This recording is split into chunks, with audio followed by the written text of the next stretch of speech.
Hey everybody, KC here with Michael Sansolo at the just finished up doing the Technology Summit at the National Grocers Association show as we record this. So tell me a little bit about your session, your breakout. You had some really interesting panelists. I think I probably had the most practical session. I mean, there was a lot of good stuff covered in this entire Technology Summit.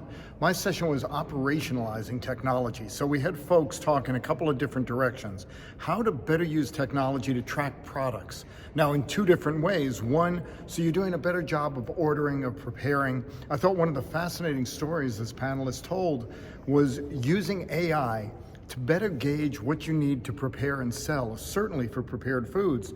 And she said she worked with a retailer who, they said, let's make a bet. You tell us how many pizzas you want to make, and our technology will tell you how many to make. And the company said, it's somewhere around 15, 16. The technology said 8. They sold 7 that day.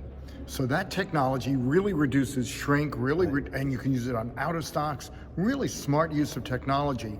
Another one looking at product recalls and reverse logistics, which is becoming a much bigger issue. It's been on Morning News Beat a lot. A retailer needs to be absolutely on top of their game when it comes to recalls, because you get in a lot of trouble if you don't. A technology to help you manage that part of logistics. And the third part of that panel was about the circular and how to advertise in a more personalized way to each consumer. Again, using AI, artificial intelligence, to supercharge your human intelligence so that your marketing is targeted as possible. So I thought very, very practical. And then the one other piece of the session, off of products, we got on people and the impact of the gig economy on all of you trying to hire folks, because folks, today's workers like having the flexibility and control of their schedule. And what this, it's an app, and what it enables you to do as an operator is to let workers treat you like your Uber or Lyft or DoorDash, and they can set hours. And actually, one thing I thought was fascinating, let's say I'm one of these workers, they call them taskers, because you do a task. I can pick stores I want to work with because I'm rating them. So when I do, just like on Uber or Lyft, you rate the driver rates you. So depending on how I do my job impacts my rating. Depending on how I thought the job was set up impacts their rating. So just a great way to use technology to solve problems we all have. And I just thought it was absolutely fascinating, but incredibly practical. And the other point of it is that it seems to me, and this is something that all the sessions had in common, is it all revolved around customer centricity, right? If you need to have people in the right places, taskers in the right place, if you're going to serve the customer well, right? If the circular is going to be relevant and useful to people, it's got to be more focused on the customer, less dependent on who's paying you to put what products in there, more focused on what are you going to buy. I thought one of the great themes of the entire summit was technology is not the end of itself. Technology is a tool to help you do what you're doing better. And that could be customer relations, it could be employee relations, it could be product management. These are the basics of retail. And what everyone has to understand is you're competing with people. Now, I got to hear Tom Furphy speak. I thought he made one phenomenal point, which is you used to know who your competition was. Right. You saw them building a store. Now, you don't know where they are. Yeah. And we're going to have to behave differently. You and I have talked about this repeatedly on Morning Newsbeat. What used to be good enough is no longer good enough. Right. And so all of these technologies we discussed here, and again, let's remember the audience at NGA is heavily geared to independents and smaller companies. What they got to hear was technologies that they can access, they can use.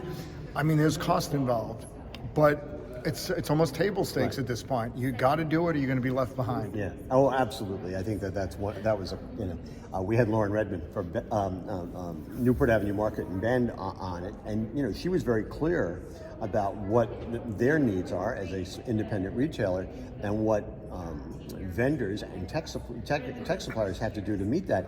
And it's not what they have to do for a lot of other companies. I mean, she said, what was her great line? She said, don't talk seamless to me. Because it's never seamless. It's a terrible word. So if you sell it as being seamless, I'm immediately not going to give you any credibility because I know it's never going to be. And she also made a great point that, again, our audience, some parts of our audience, the independent sector is served by wholesalers. The wholesalers have got to aggregate technology just as they do with product, because otherwise it is a hard lift. No two-store independent can properly compete with Amazon. It's not possible. But if you gather enough together, you can start bringing in some of these new tools, and that is what's going to have to be done. But this came up in other ways, and in fact, one of the points was a 2, a 3, even a 5 or 10 store independent doesn't have a lot of sway with their wholesaler. Right. That wholesalers are largely, they'll serve them, but they're not really paying attention to them beyond making sure they get enough product.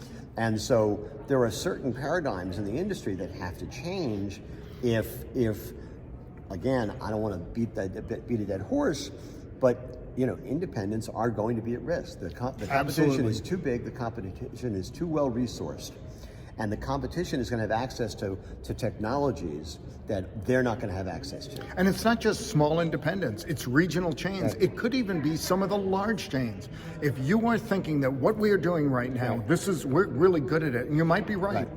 It's not good enough for tomorrow. Yeah, absolutely. And again, I know it was raised today, you have talked about it numerous times. Everybody should watch Doug McMillan's speech from the Consumer Electronics Show and understand Walmart's vision. And it was a brilliant presentation of that vision. That's what you're competing with. Adaptive retail. Absolutely. Okay. Well, as always, great to see you. Good to see you. We don't see each other in person. Well, that certainly often. not without food in front of us. Anyway, that's it for this edition of Sansolo Speaks and KC Sort of Listens. And we'll see you next time, everybody. Take care.